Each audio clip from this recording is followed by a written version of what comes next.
o pastoreio através das células. O pastoreio através das células. Eu quero falar com você, aproveitar esses minutos para falar sobre este assunto aqui. E eu quero usar como base o texto de Jeremias capítulo 3, versículo de número 15. Isso aqui é uma promessa poderosa de Jesus para a sua igreja, para o seu povo. Jeremias 3,15. O Senhor diz assim: dar-vos-ei pastores segundo o meu coração, que vos apacentem com conhecimento e sabedoria.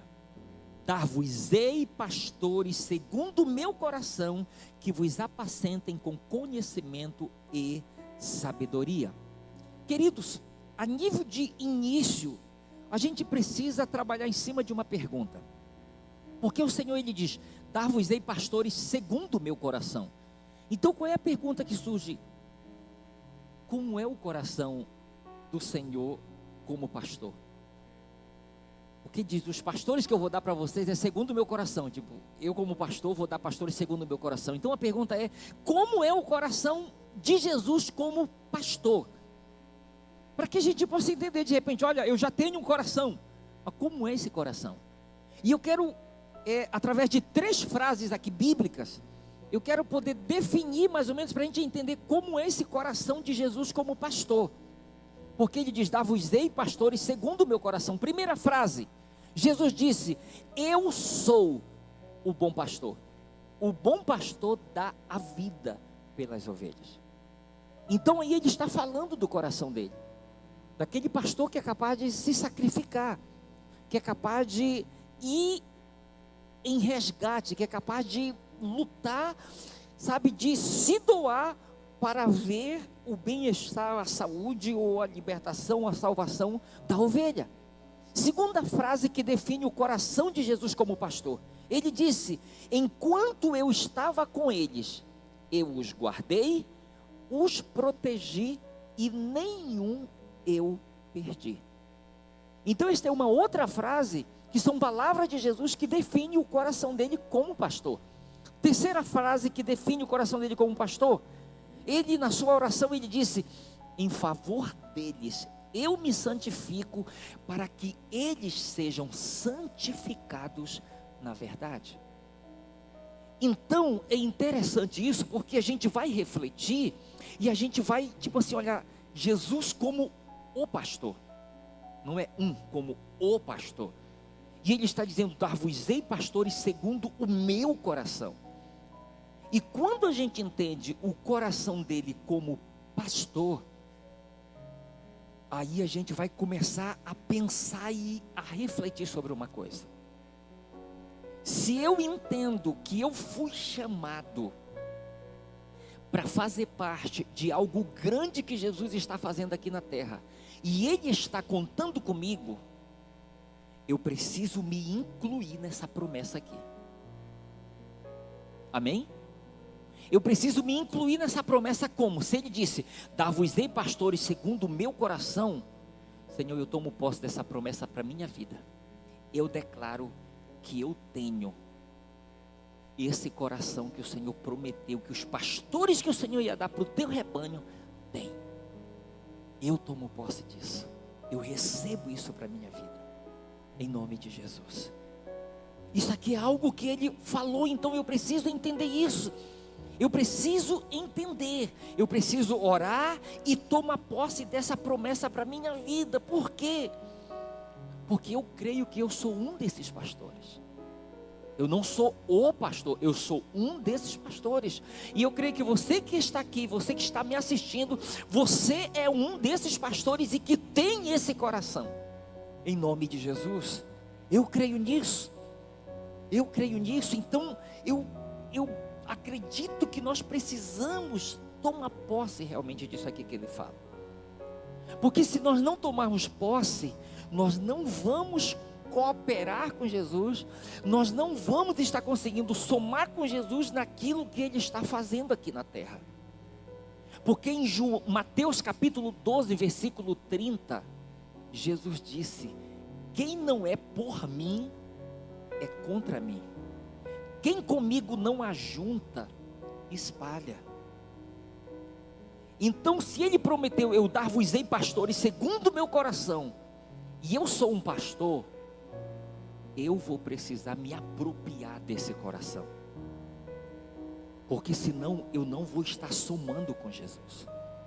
Amém, queridos? Senão eu não vou estar cooperando com Jesus naquilo que Ele está de fato fazendo. E me ouça isso aqui, eu quero falar algo com muito amor para você que está aqui, para você que está nos assistindo. Me ouça. Se você é um líder de célula, líder de um ministério, líder de uma rede, e se você não se vê com esse coração, e não está se apropriando desse coração mediante a promessa do Senhor, tem que fazer uma reavaliação daquilo que está fazendo. Por quê?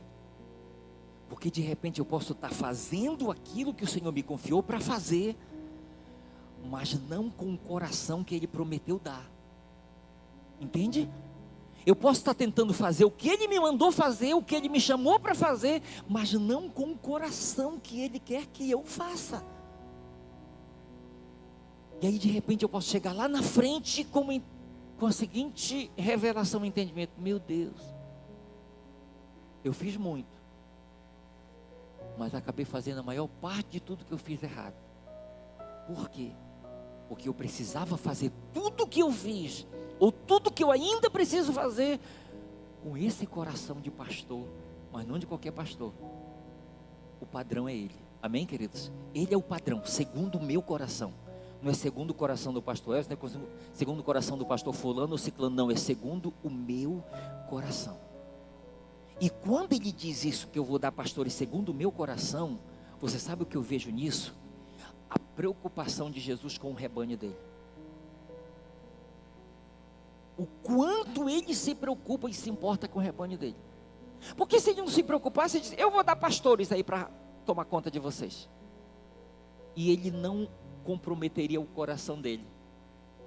Mas como Ele se importa muito com as ovelhas, que Ele comprou com o seu próprio sangue, Ele diz: eu vou dar pastores, mas não é qualquer um para vocês. Eu vou dar pastores segundo o meu coração.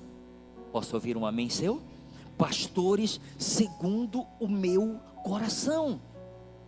Por que eu falo isso? Escute. Eu falo isso que tem que ser assim. A gente precisa se ver com esse coração e nos apropriar dele. Por que eu falo isso? Porque pastores e pastoras, me ouça, com esse coração, são presentes de Deus para o seu rebanho. Vou repetir. Pastores e pastoras com esse coração são presentes de Deus para o seu rebanho. Pastores e pastoras com esse coração são resposta de Deus para o seu povo.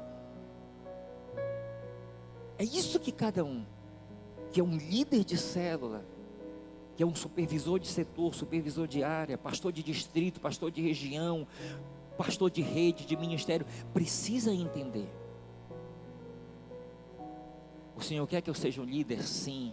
Quer que eu seja um pastor? Sim. Quer que eu seja um supervisor? Sim.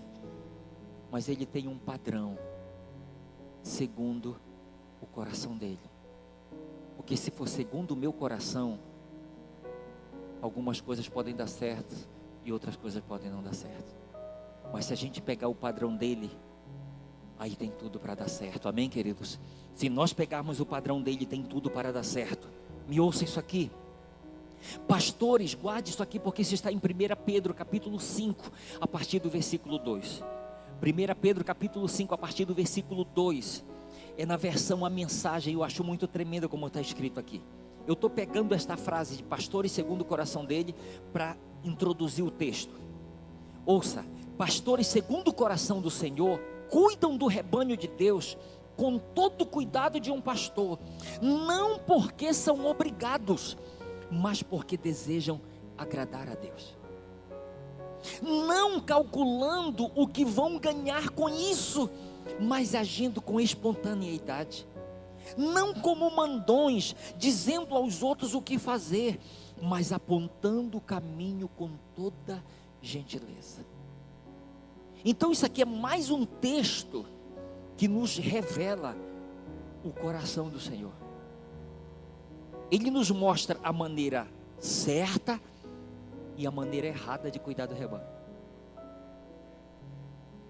Como eu posso fazer certo e como eu posso fazer errado. Pedro diz, olha, façam assim, não façam assim. Façam desse jeito, não façam desse jeito. Por quê? Porque ele mostra lá no final, ele diz, quando o Supremo Pastor chegar, voltar, vocês vão receber a imarcessível coroa da glória.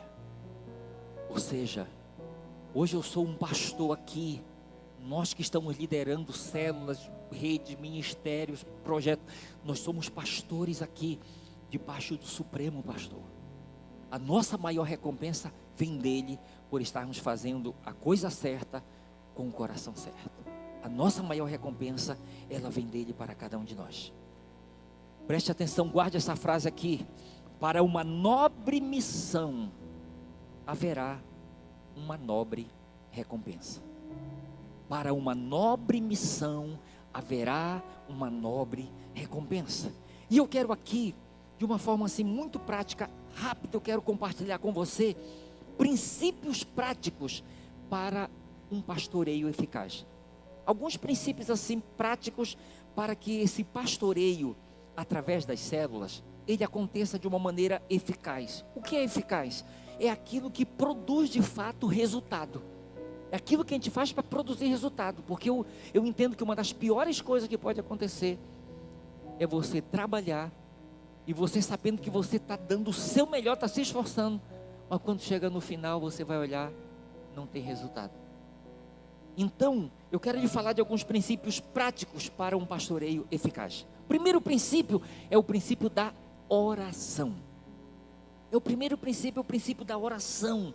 E aqui dentro desse princípio de oração, a gente envolve a oração intercessória.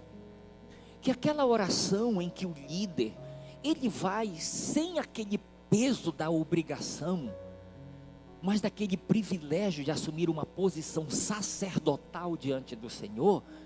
Quem era o sacerdote? Era aquele que se colocava entre Deus e o povo. Era o mediador, o intercessor. Então, quando eu falo desse princípio da oração intercessória, é que eu vou estar com aquele compromisso de estar cobrindo de oração aqueles que o Senhor me confiou, de estar orando por eles. E em alguns momentos, aqueles que estão sendo liderados, eles vão precisar saber que eles estão sendo cobertos de oração. Você lembra o caso de Pedro?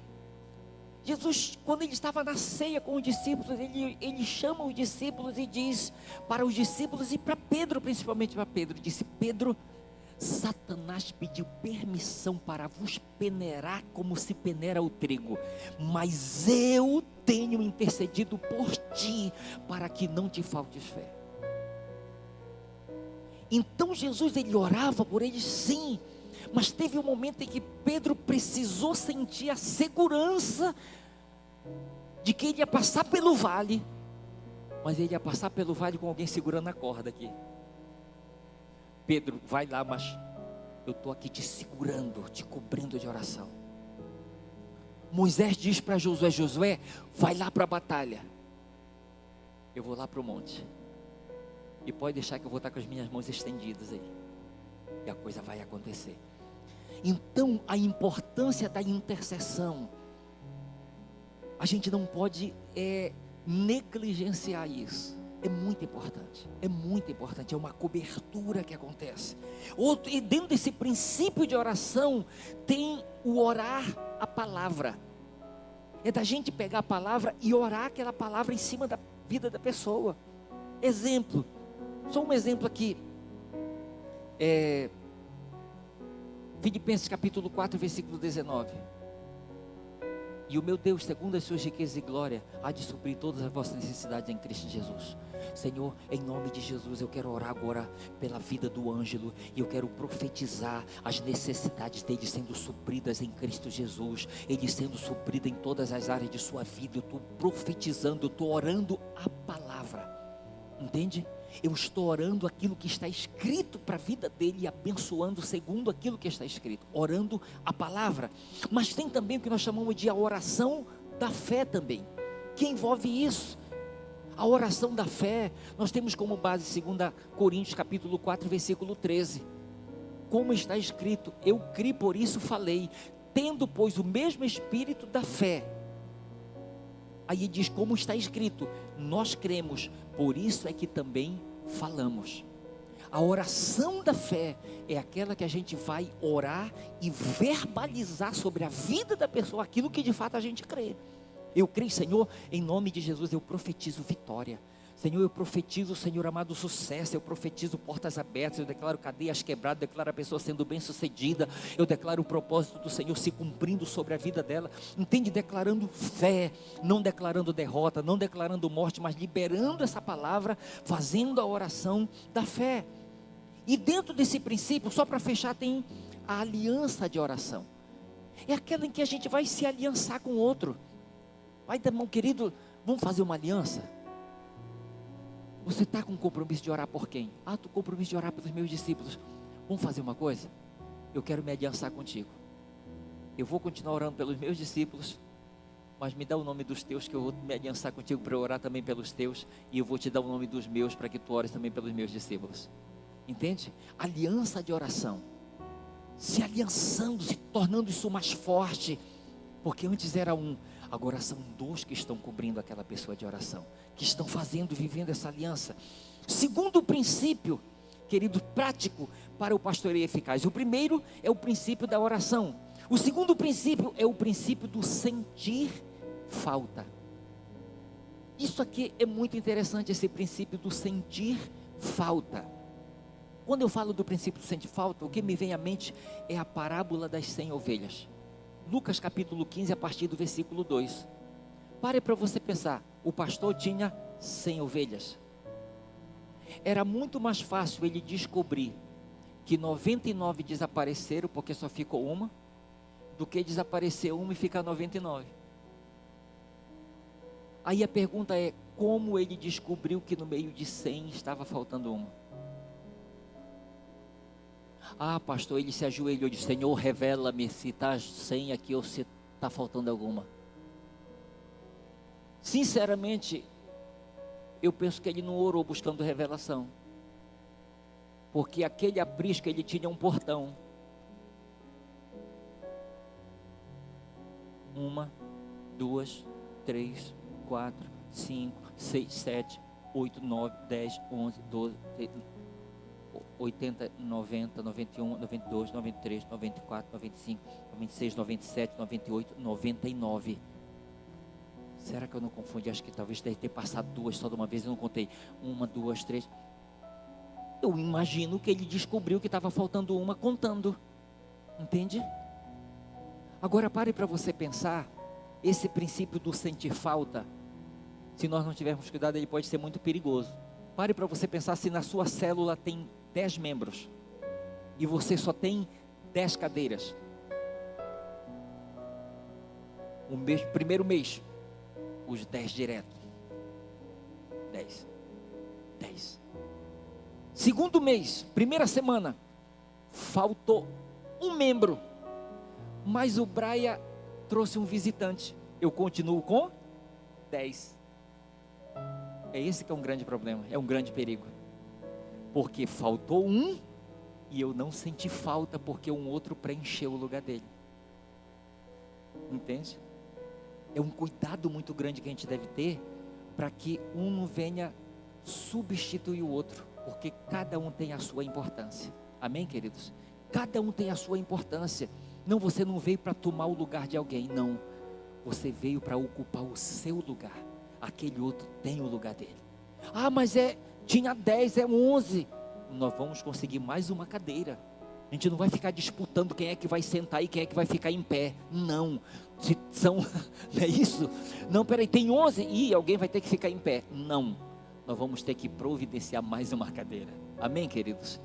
Porque senão a gente vai acabar trabalhando com a ideia, sem querer, de excluir alguém do grupo. E esse princípio do sente falta, ele é muito importante. Pare para você pensar. Faltou um, mas tem 10, porque veio um visitante. O bom líder, você sabe o que ele vai dizer? Está faltando um. Aí alguém meio desligado vai dizer, não está faltando não, pastor, já contei, tem 10. Disse, não, está faltando um. Por quê? Porque um não vem para substituir o outro. Cada um tem a sua importância. E por ter a sua importância, percebeu que aquela ovelha faltou. Entende? Então esse sentimento do sentir falta é muito importante, queridos. Esse princípio do sentir falta, ouça, todas as ovelhas precisam ser insubstituíveis para nós. Por quê? Porque se não for assim, quando uma faltar ou ir embora, a gente nem vai perceber que faltou e que já foi embora. Por quê? Porque era alguém substituível. Era alguém que era fácil. Ah, não veio? Imagina aquela ligação assim. Fulano, você não veio agir para a célula, né? Olha, só quero te dizer que outra pessoa já tomou teu lugar, viu? Misericórdia. Misericórdia. Imagina se isso acontece. Se toda vez isso acontece. Diga assim comigo. O princípio do sentir falta. Terceiro princípio prático de pastoreio eficaz é o princípio do não abandono. Princípio do sentir falta é uma coisa. Puxa, eu não senti falta, mas alguém me lembrou. E o princípio do não abandono, tem um texto aqui muito interessante. 1 Samuel capítulo 30, do versículo 11 até o 13.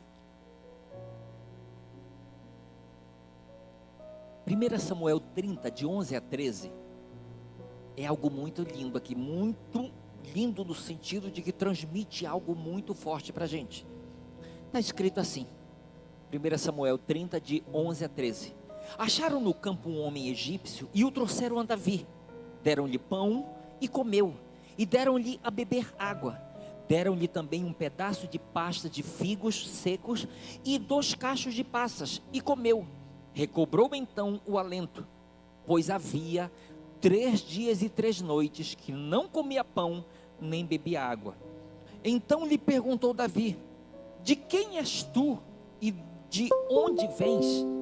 Respondeu o moço egípcio, sou servo de uma amalequita, e meu senhor me deixou aqui, porque adoeci há 3 dias. É uma história triste. Por quê?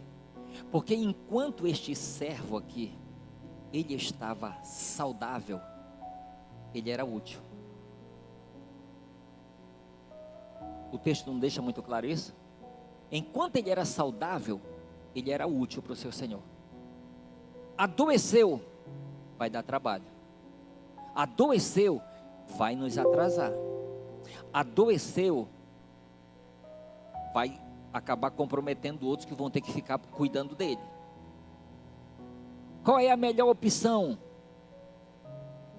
Vamos deixar.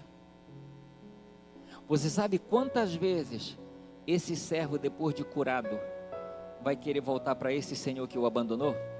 Quantas vezes? Nenhuma. Nenhuma. Esse servo aqui, 3 dias e 3 noites sem comer. Os homens de Davi o encontram, dão pão, dão água, cuidam da saúde dele, e esse aqui, inútil, se torna útil para Davi, que é ele que depois de curado, alimentado, guia Davi com seu exército até esses inimigos aqui, para que Davi pegue todas as mulheres, as crianças e todos os bens que eles haviam levado e recupere tudo de volta. Então, alguém que foi abandonado, foi achado, foi cuidado, foi alimentado e se tornou útil nas mãos de Davi e daquele exército que ele tinha. Então, queridos, esse aqui é o princípio do não abandono, ou de não abandonar. E dentro desse princípio do sentir falta e do sentir falta, perdão, e do não abandono, tem algumas atitudes correspondentes bem aqui, bem práticas mesmo, importantes. Atitudes correspondentes, quais são? Dentro disso, telefonemas, mensagens amorosas, visitas relâmpagos, envolver outros para ajudar nessa busca, convites para eventos sociais e espirituais. Entende? Algumas coisas que pode fazer dentro disso. Olha, a pessoa faltou. Olha, essa pessoa está correndo o risco de ser abandonada. Vamos fazer alguma coisa para que isso não aconteça, para que isso não ocorra. Mas a gente vai entender uma coisa aqui, para você também que está nos assistindo, que esta deve ser uma ação não só do líder, não só do supervisor, não só do pastor, mas daquele corpo. Porque aquela pessoa, ela passou a fazer parte daquele corpo. Entende? E se ela se sentir, por exemplo, faltou, alguém ligou, alguém disse para ela, mandou uma mensagem amorosa: poxa, olha, foi tão legal a célula, faltou só você, queremos dizer que nós lhe amamos e por isso sentimos a sua falta. Ninguém ligou, ninguém mandou mensagem. Sabe o que ela vai pensar? Eu não tenho importância nenhuma, porque eles ainda não me incluíram naquele corpo chamado célula, naquele corpo chamado ministério, naquele corpo chamado rede, naquele corpo chamado igreja. Então tanto faz eu estar lá como não, eu não sou notado, eu não faço falta. Então, queridos, essas ações correspondentes, elas podem ser curadoras. Essas ações correspondentes podem ser instrumentos nas mãos do Senhor para restaurar, para curar, sabe, para recobrar o ânimo, o prazer, a alegria da pessoa em voltar em participar, em voltar em congregar. E isso aqui, se o corpo estiver unido para fazer, isso vai ser tremendo. Olha o que a Bíblia nos dá como um conselho sobre isso, sobre o princípio esses dois princípios aqui, o princípio do sentir falta e o princípio do não abandono. Hebreus capítulo 12, versículos 12 e 13, é muito tremendo isso aqui. Hebreus 12, versículos 12 e 13. Por isso, restabelecei as mãos decaídas e os joelhos trôpegos, e fazei caminhos retos para os pés, para que não se extravie o que é manco, antes seja curado. Vou repetir, Hebreus 12, versículos 12 e 13. Por isso, restabelecei as mãos decaídas e os joelhos trôpegos, e fazei caminhos retos para os pés, para que não se extravie o que é manco, antes seja curado. E eu vou entrar aqui no último princípio aqui, e eu quero deixar uma frase com você muito forte aqui. O último princípio usado aqui do princípio prático de pastoreio eficaz. O último princípio é o princípio do envolvimento na célula, que aqui já envolve aquele sentimento de pertence, ou sentimento de pertencer, da pessoa se sente parte daquilo. Eu sou parte disso aqui, eu sou importante. Pare para você pensar, imagina se eu sou membro da célula que você faz parte. Por exemplo, eu sou membro da célula da Raíssa, sou membro daquela célula. Aí eu falo com a Raíssa assim: Raíssa, na célula de vocês acontece isso? Peraí, o irmão Elcio é membro da nossa célula e ele me pergunta se na minha célula acontece isso? Uma das duas coisas está acontecendo. Eu ainda não me abri para me tornar de fato parte daquela célula, ou a célula ainda não se abriu para me receber. É por isso que eu ainda estou dizendo a célula de vocês. Entende? É por uma das duas razões. Ou eu ainda estou fechado para fazer parte daquele corpo, ou aquele corpo ainda está fechado para me receber. Aí é por isso que eu vou dizer a célula de vocês. Mas eu estou lá, mas é a célula de vocês. É para ser assim? Não.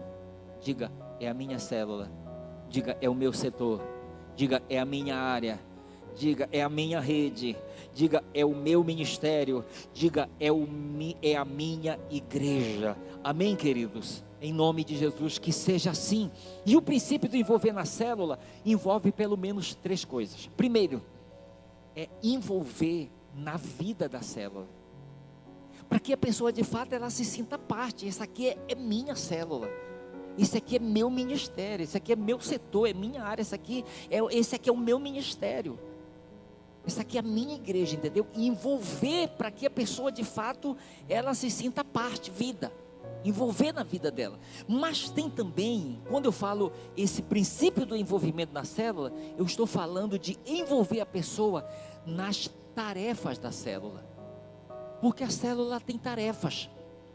Tem a oração inicial, tem louvor, tem o estudo, tem a intercessão, tem o compartilhar da visão, né? Tem o orar pelas necessidades, né? Tem o orar pelo lanche. Então tem as tarefas. Isso pode funcionar como um rodízio, ir passando, né? A pessoa fez isso uma semana, faz aquilo em uma outra semana, e aí vai embora, e a pessoa de uma forma prática, ela vai se envolvendo na vida da célula, envolvendo nas tarefas. Mas tem também uma outra forma de envolver, é através das funções da célula.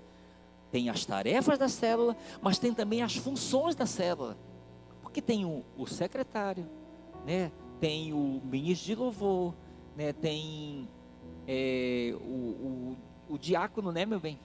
Tem o diácono. Então tem funções da célula que a pessoa ela pode estar envolvida em uma dessas funções, mas isso vai fazer com que ela viva esse sentimento de pertencer, o sentimento de pertence. Eu sou parte. E agora eu quero concluir isso aqui para eu orar com você com uma frase de um pastor. Particularmente eu não conheço esse pastor, mas é de um pastor chamado Raimundo Nonato. Inclusive nós temos um pastor aqui que tem vindo para a nossa igreja, que o nome dele é Raimundo Nonato, mas não é desse Raimundo Nonato essa frase, mas é de um dos Raimundo Nonato que existe por aí, que é pastor. Qual é a frase? Preste atenção nessa frase aqui. Quando cuidarmos daqueles que todos rejeitam, o Senhor nos dará aqueles que todos desejam. Anote isso aí que é forte. Vou repetir. Quando cuidarmos daqueles que todos rejeitam, o Senhor nos dará aqueles que todos desejam. Amém, queridos? Então que pela graça do Senhor nós possamos desenvolver esse pastoreio eficaz através da célula. Que o Senhor nos dê graça para vivermos com esse coração, para sermos esses pastores segundo o coração dele. Mas de repente alguém pode dizer: pastor, eu não tenho chamado para ser pastor.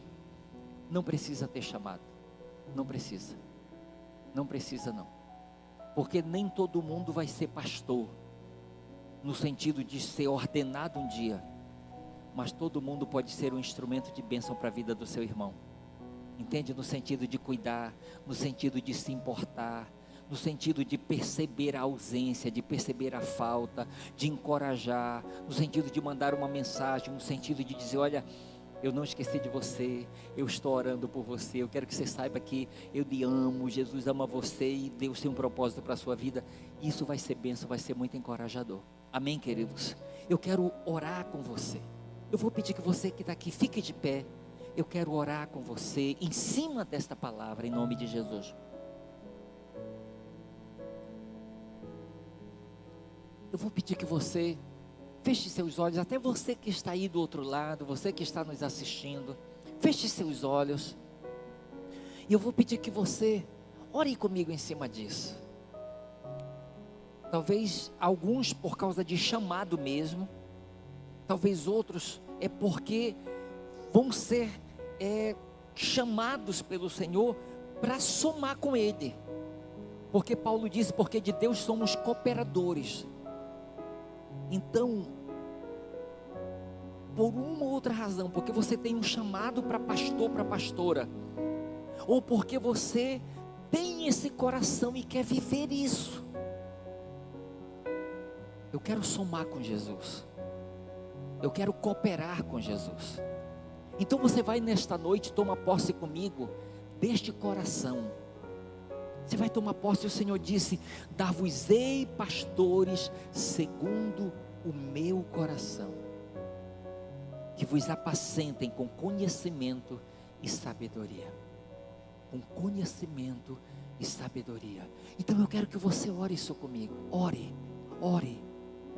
Talvez você vai orar para Deus: Senhor, eu nunca vou ser um pastor, uma pastora ordenada, mas eu quero esse coração de pastor, porque eu quero ajudar os meus irmãos, as minhas irmãs. Eu quero ajudar os meus irmãos, as minhas irmãs na célula, sabe, lá no meu setor, na minha área, no meu ministério, sabe, lá onde eu estou, na minha igreja. Eu quero de alguma forma, com este coração, somar com o Senhor. Senhor, no nome de Jesus, eu oro nesta noite, te colocando a minha vida no teu altar, te colocando, Senhor, o meu coração.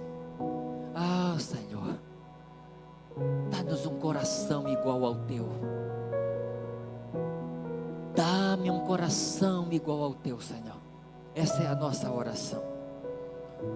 Dá-me um coração igual ao teu, ó Pai, porque nós queremos cooperar com o Senhor naquilo que o Senhor está fazendo aqui na terra. Nós queremos, Senhor amado, Senhor, oh Deus,